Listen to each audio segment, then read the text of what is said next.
Ever wanted to bring a little flame to your fantasy table without actually burning the place down? Today we're crafting a rectangle fire pit that glows with LED magic, built entirely out of foam, hot glue, and a little creative chaos. I'll even show you how I made the detailed rocks in another video at the end of this one. No sculpting skills required. Whether you're a D&D dungeon master, terrain builder, or just love making cool stuff that lights up, this project is a win. So grab your foam, plug in that hot glue gun, and let's fire this thing up. Okay, today we started out with a rectangle piece of foam, and I cut out the middle of it, and then I also cut it in half. Well, not exactly half, maybe like a third. And that is so I can use the empty space to put the LEDs in. And I'm going to give it some texture here with a bit of tin foil that is crumpled up, and that actually gives a pretty nice texture.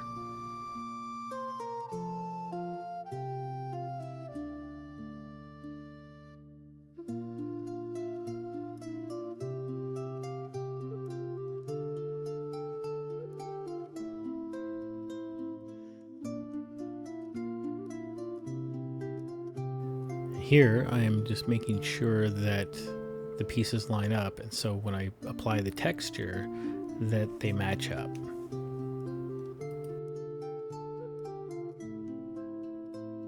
In hindsight, I probably should have done this while the pieces were whole and then cut them. They would better match up that way.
I put little hash marks on one end of the rectangle piece so that I would know how it aligns, and then when I match it back up, I know that I'm on the correct end.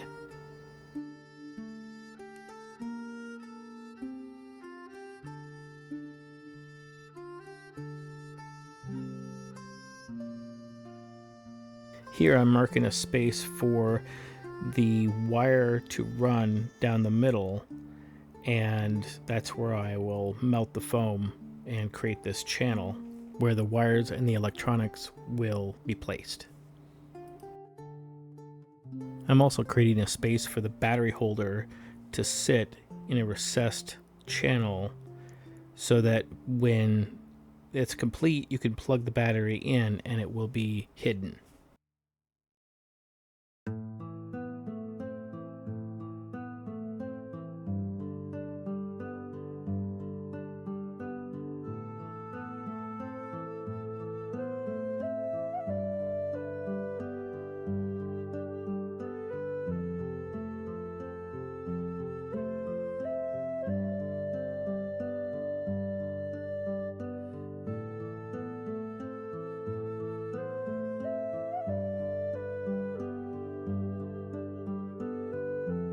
Now I'm using this picking tool as a foam melter, and you want to do this in really good ventilation.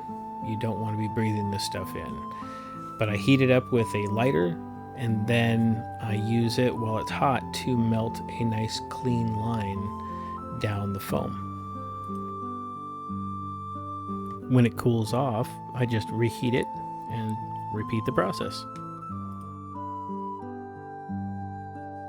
Be careful though, because the Foam will melt fairly quickly, so you might want to practice on another piece first before you start doing this.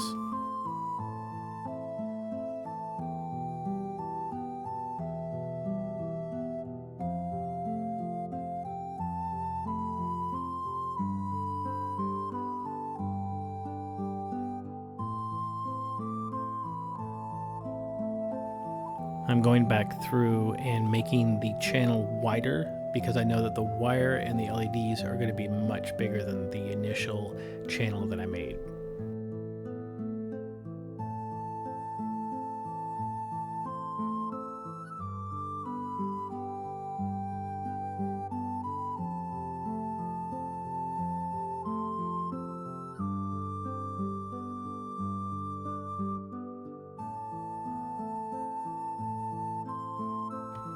I'm also outlining the spot for the battery holder to lay down, and just melting it makes it easier to cut into it later.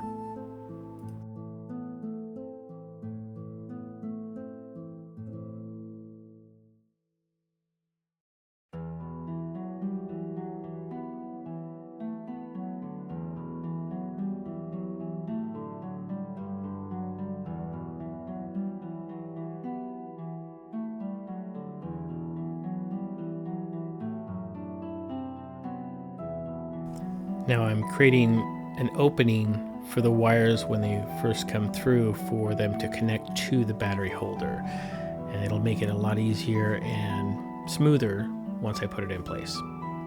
You'll see what I'm talking about later on.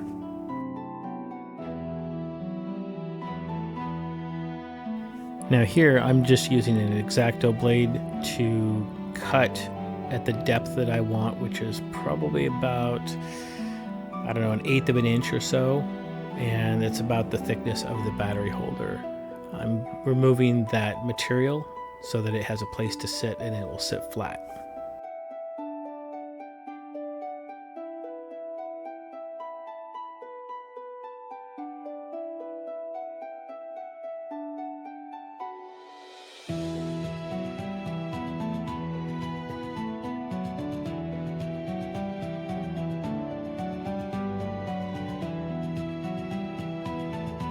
I'm just widening the channel out a little bit after I've kind of set it in place to know where my wires are going to be and how much room I'm going to need.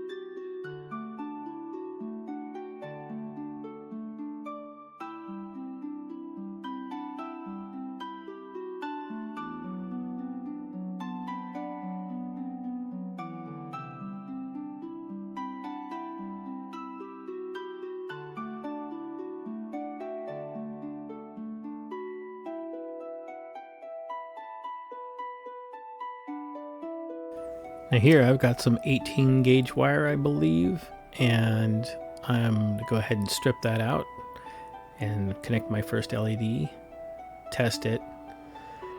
I'll put a link to the tools and stuff that I've used in this video in case you guys want to purchase your own if you don't have them already. And if you're unfamiliar with soldering, it's not that hard. You just get one of these helping hands to hold the wire for you while you solder them.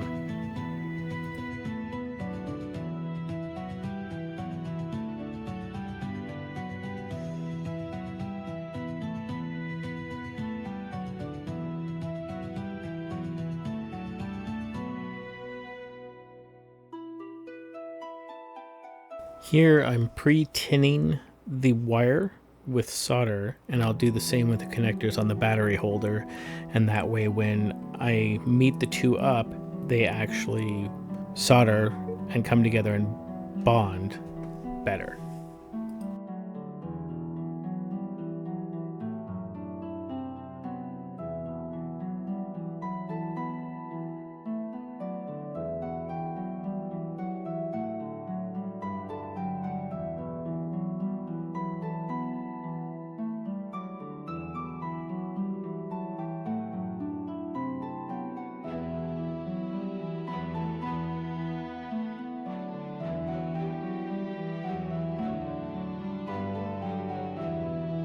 When meeting the two up and you solder them together, as they cool, give them a gentle tug, and if they don't come apart, you're good to go.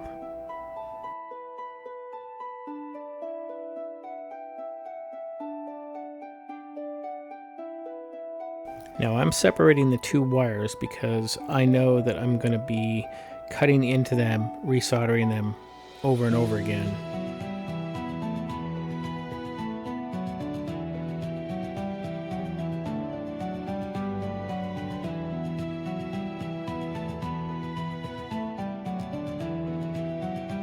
Here I'm just doing a test fit to make sure everything lines up right, and then I'll discover whatever length I need for the wire and I'll cut it to that length.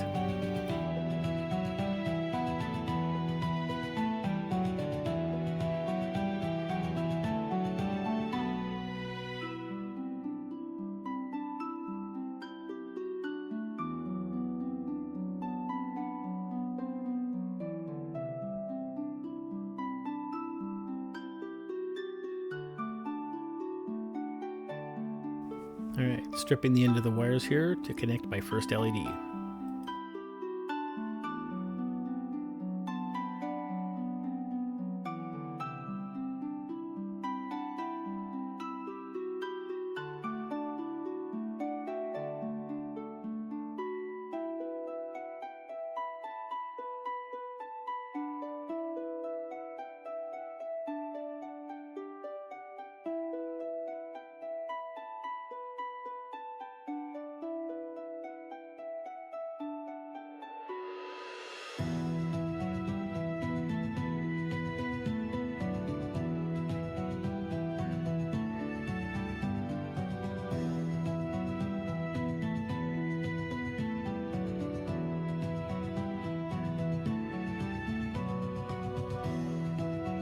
On the LEDs, one lead will be longer than the other, and that's your positive. The shorter one is going to be your negative.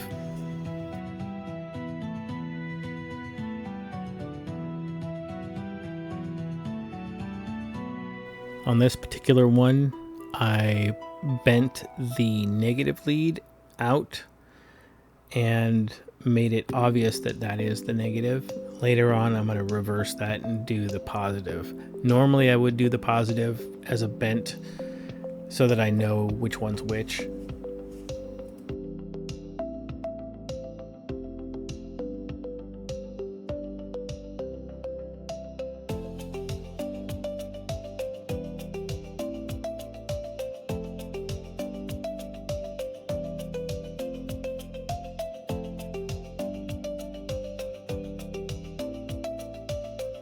And now that I'm done soldering at least the first one, I'm going to go ahead and test it, make sure that it works.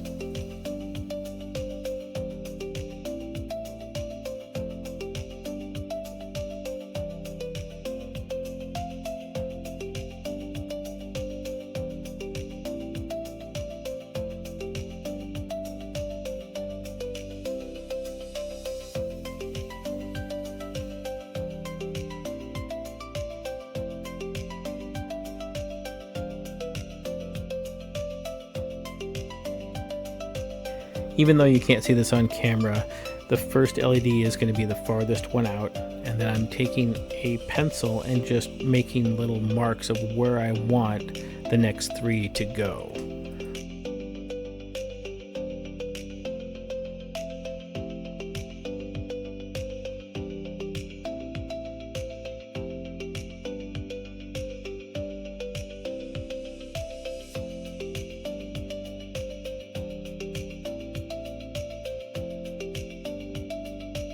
And I'll simply just cut them at that interval, strip both ends, and then in parallel, wire them up. And what that means is each positive goes to positive, each negative goes to negative.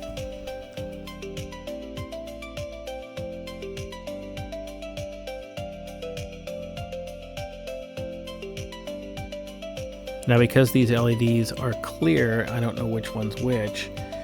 I will test each one with a battery and make sure, hey, is this red or is this yellow, before connecting them. Because what I want to do is do alternating red, yellow, red, yellow.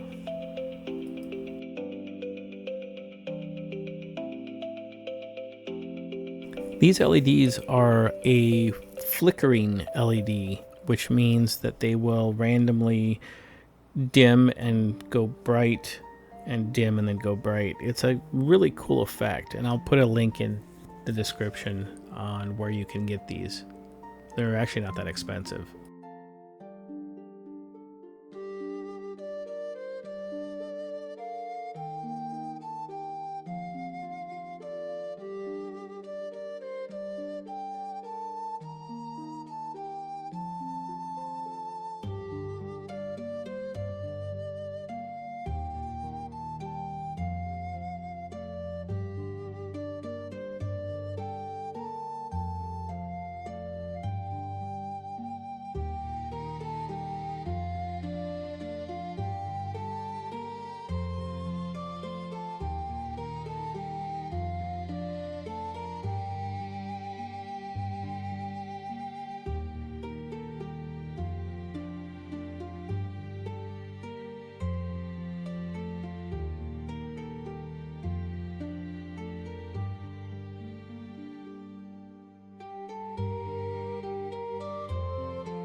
In hindsight, and I do this later on in the video, I should have made the wires stripped back a little bit further so that I could twist them together. It would have made this a lot easier.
Alright, rather than bore you with watching me solder up each one of these LEDs, I went ahead and skipped ahead to where I've got 3 of them done, and I'm just about to test them.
Okay, all 4 are done, and I tested them, make sure they still worked.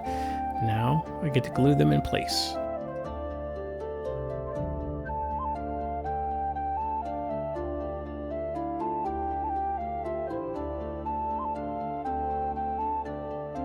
Now I'm sealing the wire and LEDs in with hot glue.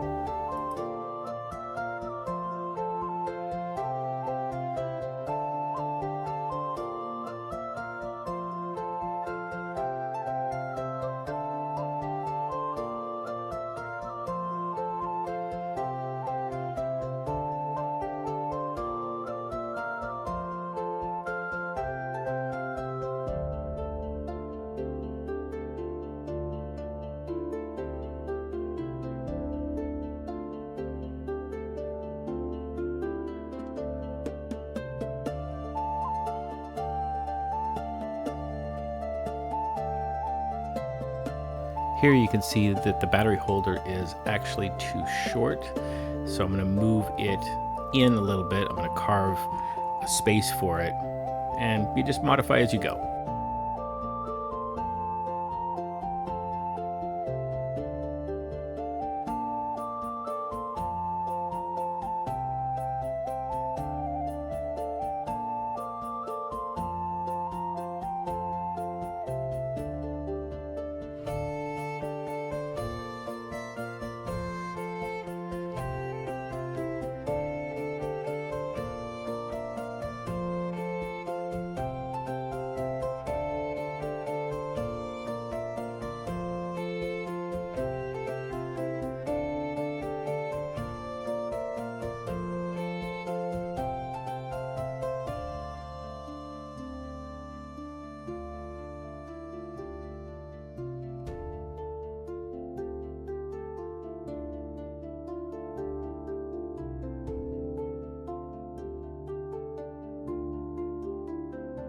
After I'm done carving a space for it, I'm going to go ahead and test it and make sure it works, and then I'm going to glue it in place.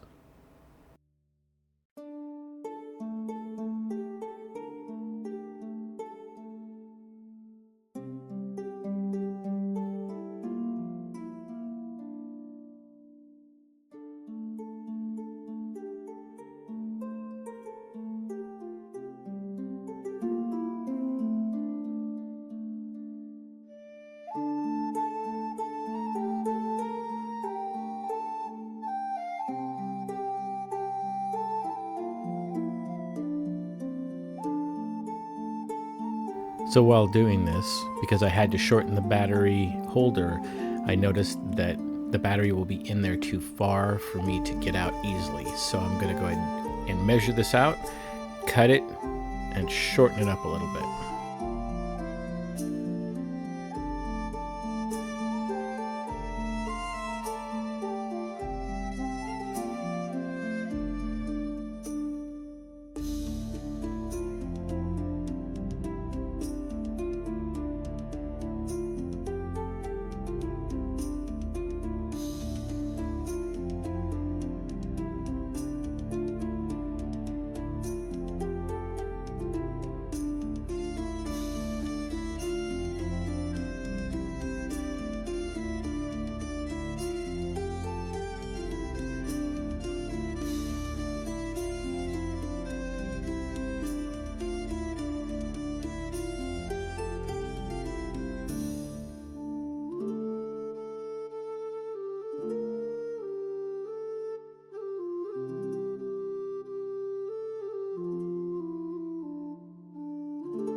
And when we glue it back together, all we gotta do is glue that extra piece back on and nobody will know.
Now it's time to add the hot coal elements to this build.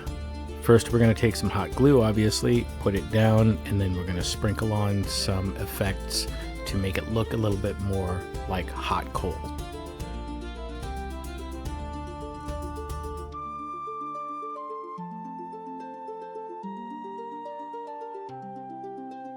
I'm being careful to go around the LEDs at first with the hot glue to seal them, make sure that it doesn't melt anything that it shouldn't, also that they are protected with hot glue first and then build up from there.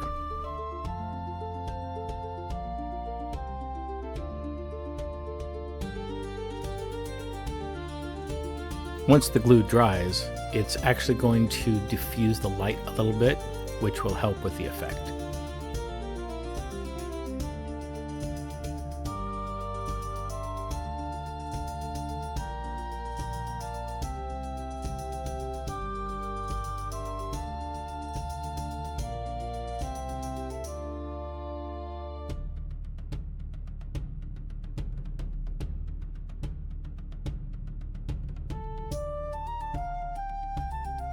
All those little pieces of hot glue that drip and then solidify, I'm picking those up and I'm going to use them to put inside as the first layer dries. The second layer will be spread on top and it will add this texture feel to it, like it's more alive.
Don't worry if the pieces don't look perfect, because as they go into the hot glue, it will slightly melt them a little bit, and then we're going to put a layer on top of it anyway, so it won't matter. You just want those inconsistent, wavy lumps that basically make up a fire.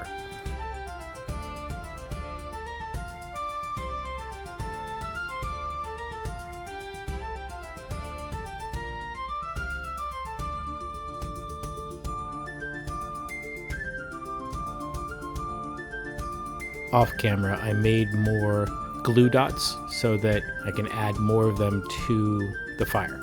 I didn't want to bore you guys with watching me create these little glue dots.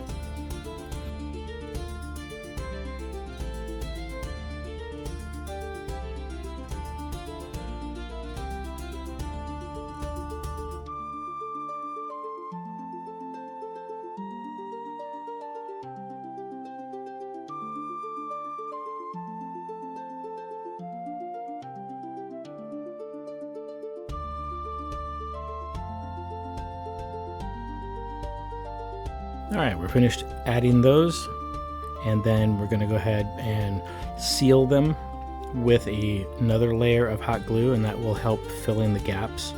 And then I'm going to test it, make sure it still works, and then we can move on.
As you can see, the glue helps to diffuse the light, making it look a little bit more natural.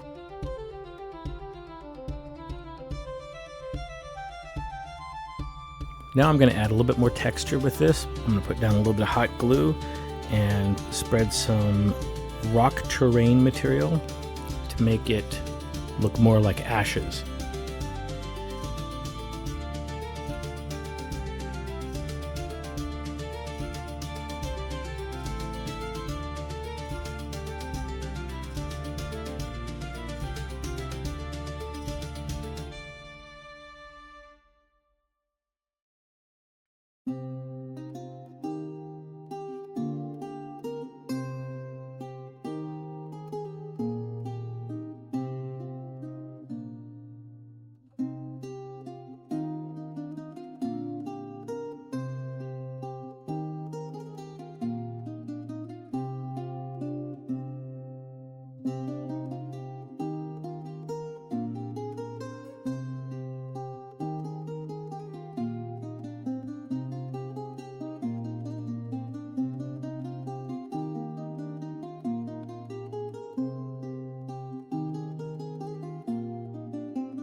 Once again, I am testing it, not for functionality, but for aesthetics. I want to see how it looks with the texture on it, and if I need to add more, or where I need to add it, or if I need to do something different.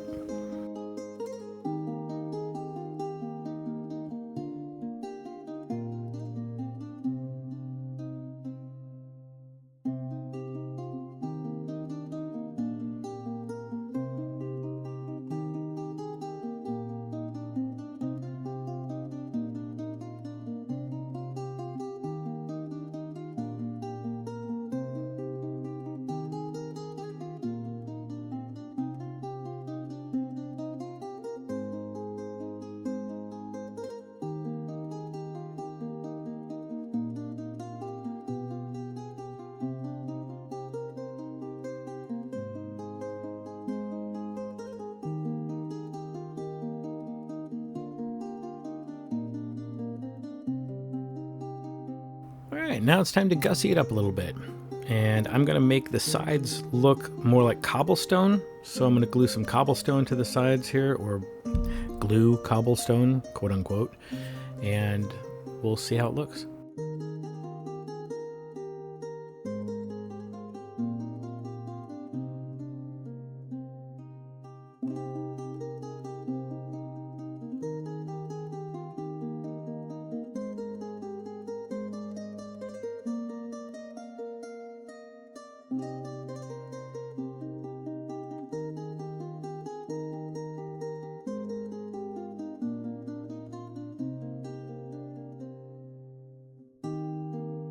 And as I'm gluing these on, I'm just trying to fit them in place, kind of like playing Tetris, but with the hot glue stones. And you just kind of arrange them however it looks good. And if you don't like it, you can always trim them off or put other stuff on top of them.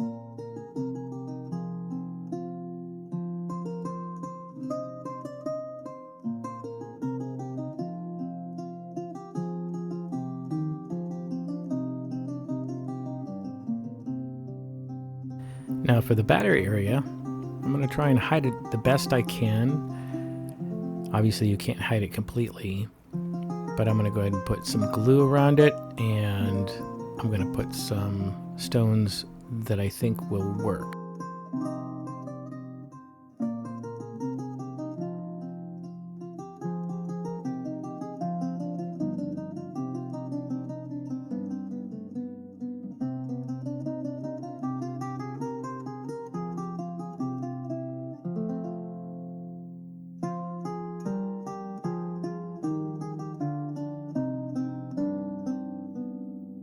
Something I didn't show on camera is that I painted the sides gray and I added that rock texture to the outside. I didn't like it very much because I sloughed it off, or at least most of it, and that's why I decided to go with the cobblestone. And the rocks will actually help with that because it'll look like gravel or mortar that's been put in between the cobblestones. And the stones that are actually too big for that opening, I'm taking the hot glue gun and melting my way into that, sort of customizing it as I go along.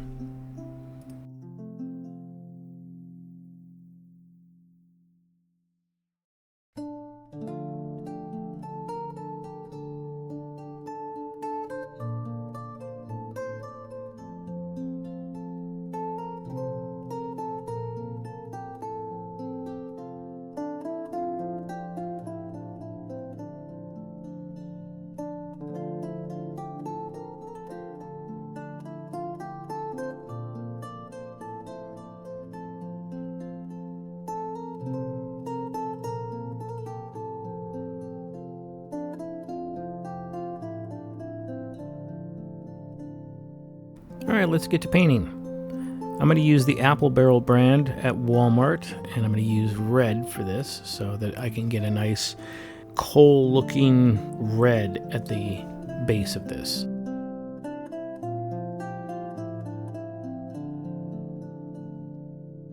I'm going to water it down a little bit so that it seeps into all the little cracks and crevices and doesn't look too thick.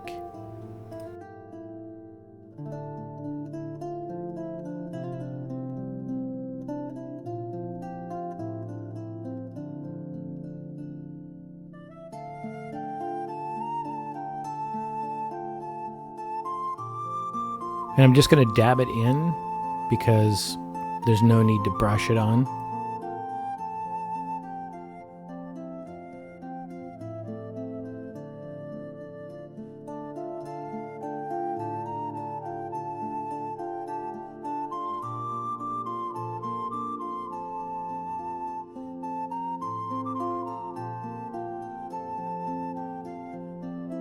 You'll notice that I'm not coating the whole thing with red, and I'll leave bits and pieces of it exposed, and that's more intentional so that it looks like there are hot spots and cold spots. Alright, now we're going to add yellow so that the fire looks a little bit more natural. Hot spots, yellow flame, red flame.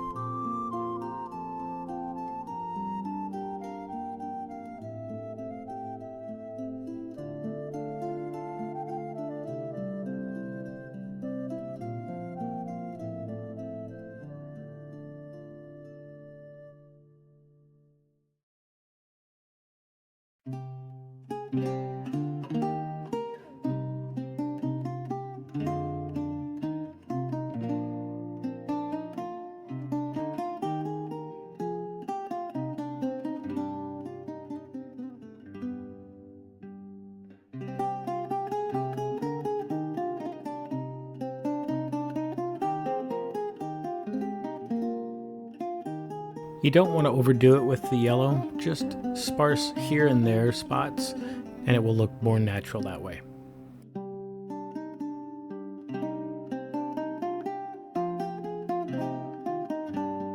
Okay, now time to paint the outside cobblestone. We're going to go with Mod Podge and black mixed. It will help seal it, and it will help with the color that gets applied later.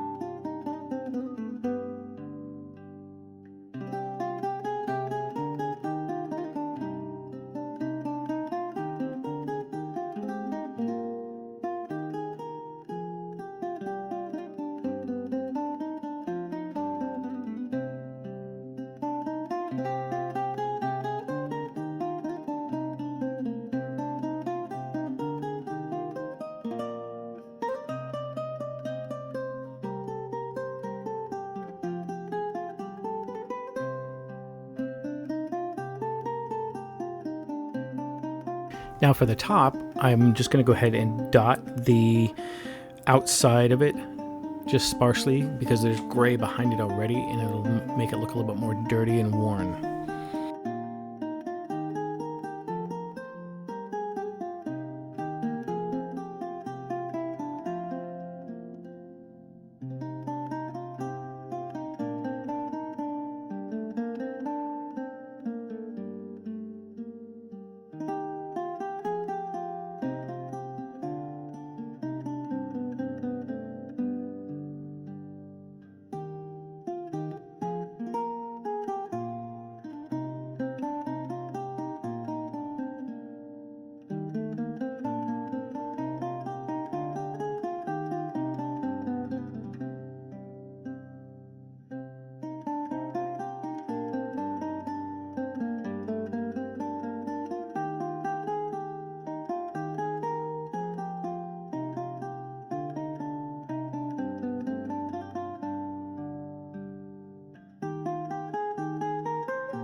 Alright, now time to shade, and for that we're just going to basically dry brush some light gray on, and then we're going to lighten it up a little bit, and then we're going to go ahead and fade it in to the black.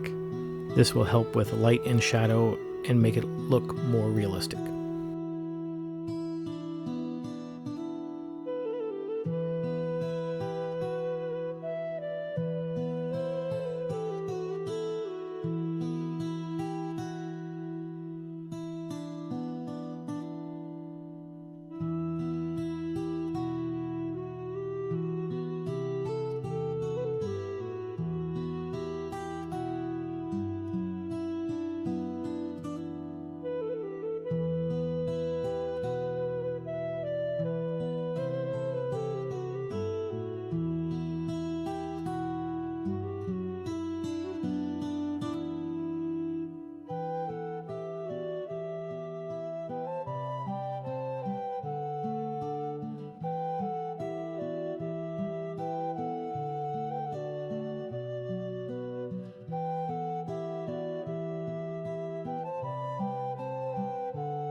And we just finished up, and looks pretty good so far.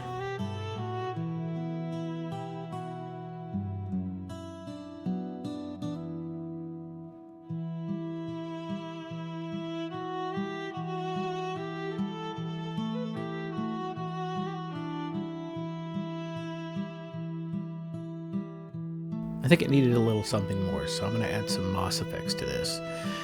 I am using the moss collection, which you can get at Michael's, and I'm also using the foliage brand terrain that you can get at a hobby shop.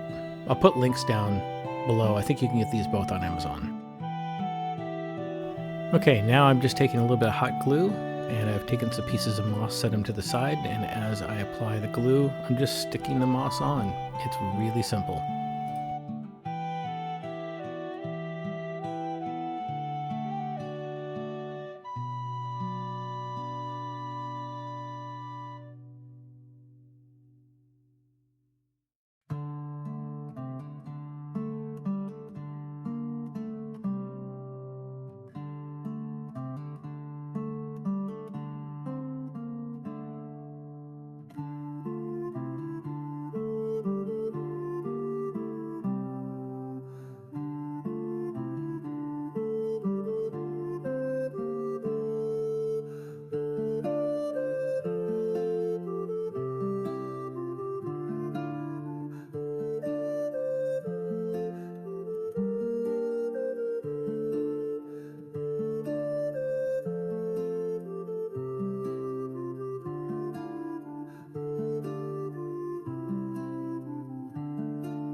I'm using mostly the dark moss, but on occasion I'll hit with the light moss on areas that I think that are new growth to break it up and make it look more natural.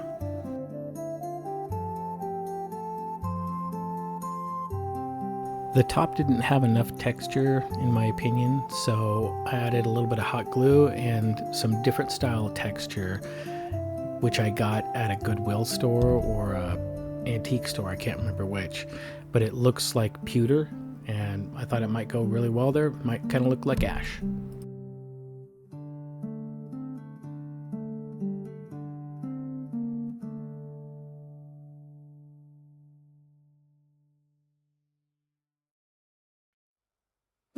Okay, last step. We're going to do a black wash on it and then seal it with Mod Podge, which is thinned down with water, and that'll help protect it and seal everything in.